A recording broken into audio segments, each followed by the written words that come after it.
Welcome to IYR Talks.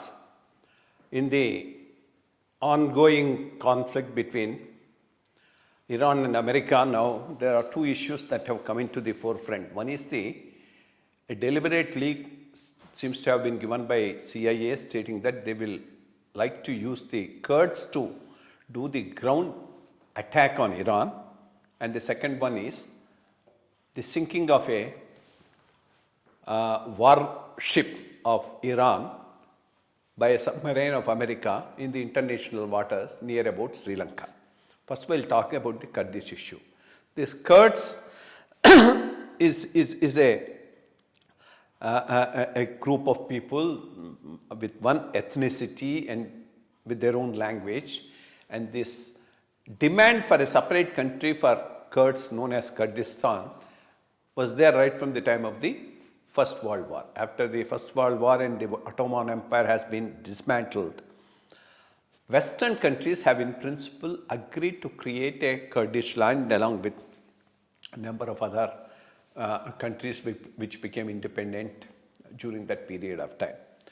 But subsequently, since the Ottoman Empire gave them a lot of concession in terms of a lot of other Arab countries which are to be formed, this particular thing was not pressed by the Western countries at that time, and the whole of Kurdistan got divided in between 2-3 countries.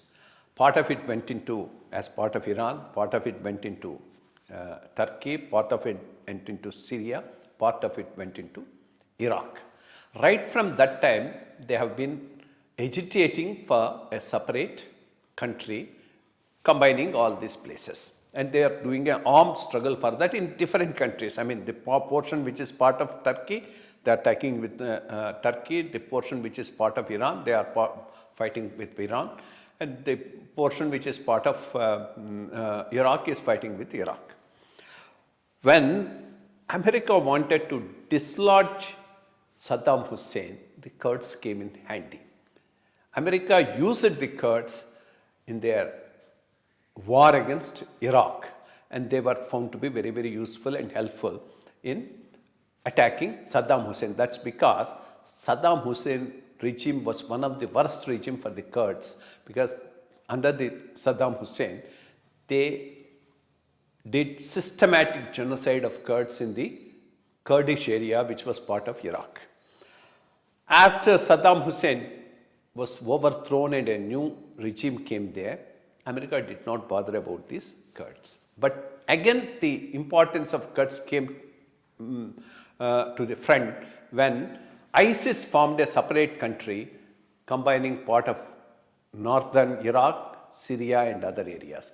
Then also, while fighting that ISIS, America took the help of the Kurds. Similarly, Assad was ruling Syria, and when they wanted to destabilize Assad also, Kurds came in handy. But after using them, they were just throwing them away, and no promise given to them was kept, and a separate country for them has become a mirage for them. I mean, even though a lot of other things are happening in the Middle East, their quest for a separate country is not really getting fulfilled. Given this background, will the Kurds be willing to fight the war of America against Iran if there is no promise of a separate land for them? Maybe they may not. In which case, when CIA leaks stating that Kurds are going to be used to wage a war against the Iranian regime, is there a promise made to the Kurds to give them a homeland and a separate country? Maybe this time America has made some such promise to these people. It looks possible for the simple reason, today the biggest agenda with which America is going forward is to cut Iran to size so that it is manageable. A smaller country is always manageable. If they give independence to Kurds, there will also be a demand for a separate Balochistan to the eastern side. And if both of them go away, then Iran becomes that much small and that much less of a nuisance. So given this overall geopolitical situation, I have a feeling they will agree to constitute a separate Kurdish land and then use them to wage a war against Iran. This looks to be a possibility. Let us see what happens. The second major issue that happened in this war recently is sinking away of the Iranian warship in the international waters very near Sri Lanka.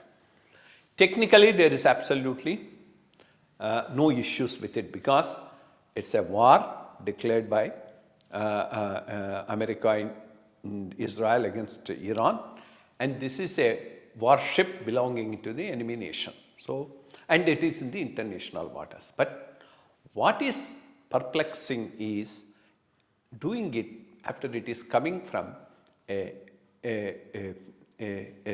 fleet exercise at the invitation of India. That looks a little not a proper way of going about it as far as America is concerned. Second is not making any attempt to save the lives of the sailors, and the way the defense secretary, as a matter of fact, told this when about 180, 190 human lives were lost and sunk. Whether a submarine can do the rescue work of saving those sailors on board, we really don't know. But at least alerting nearby countries so that they are prepared and come to save them, that much of a minimum thing also was not done by America, which is an unfortunate thing.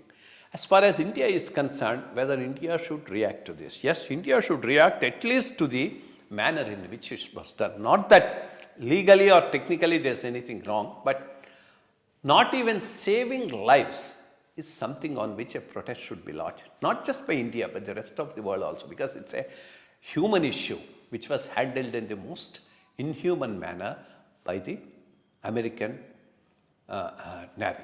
Thank you.